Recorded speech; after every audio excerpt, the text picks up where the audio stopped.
નમસ્કાર દોસ્તો, વિડીયોમાં તમારું સ્વાગત છે। દોસ્તો, ગુજરાતની ફેમસ હિરોઈન માયરા સોયાનું દુઃખદ અવસાન થયું છે। ત્યારે દોસ્તો એક ન્યૂઝ ચેનલ દ્વારા પૂછવામાં આવે છે કે બહેન આમાં ઘટના શું હતી। ત્યારે માયરા સોયાની મમ્મીએ નિવેદન આપતા કહ્યું કે આમાં ઘટના એ હતી કે મને ખબર નહોતી મારી છોકરી આ લાઈનમાં જાય છે ખરી, પણ એને આવું કોઈની જોડે અફેર છે। જ્યારે મને ખબર પડી પછી મેં એનો ફોન જોયો।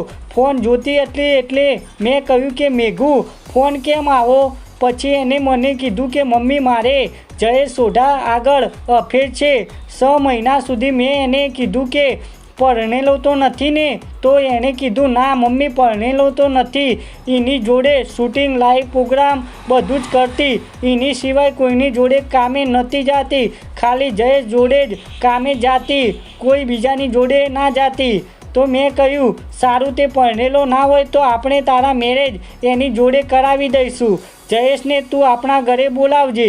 પછી જયેશ અમારા ઘરે અમને મળવા આવ્યા એટલે અમને એમ કીધું કે મારા મેરેજ થયા નથી, હું તમારી દીકરી જોડે લગ્ન કરવાનો છું। મને એને મમ્મી કીધું, મારા હસબન્ડને પપ્પાએ કીધું। મેં કીધું સારું। અને પછી થોડો ટાઈમ થયો, 2-3 મહિના જેવો, મેં ફોનમાં જોયું કે એ છોકરો મેરિજ છે। એટલે મેં મારી છોકરીને કહ્યું કે આ તો મેરિજ છે। એટલે કે મમ્મી મને પણ અત્યારે જ ખબર પડી કે મમ્મી એ મેરિજ છે। પછી કે મમ્મી હવે હું શું કરું, આનો રસ્તો દો।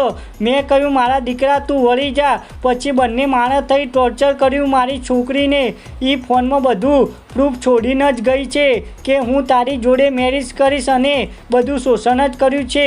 એનો આખો બધો પ્રેમ જ જીતી લીધો એની પર, હું તારી જોડે મેરેજ કરીશ, એને કોઈના કામમાં ના જવા દે અને નરકરું ટોર્ચર જ કરે બંને માણસ। દોસ્તો, આ તેમની મમ્મી દ્વારા PTN ન્યૂઝ દ્વારા નિવેદન આપવામાં આવ્યું હતું, તે તમે તે પણ ચેનલમાં જોઈ શકો છો। ત્યારે દોસ્તો, વિડીયો ગમ્યો હોય તો લાઈક અને શેર કરજો।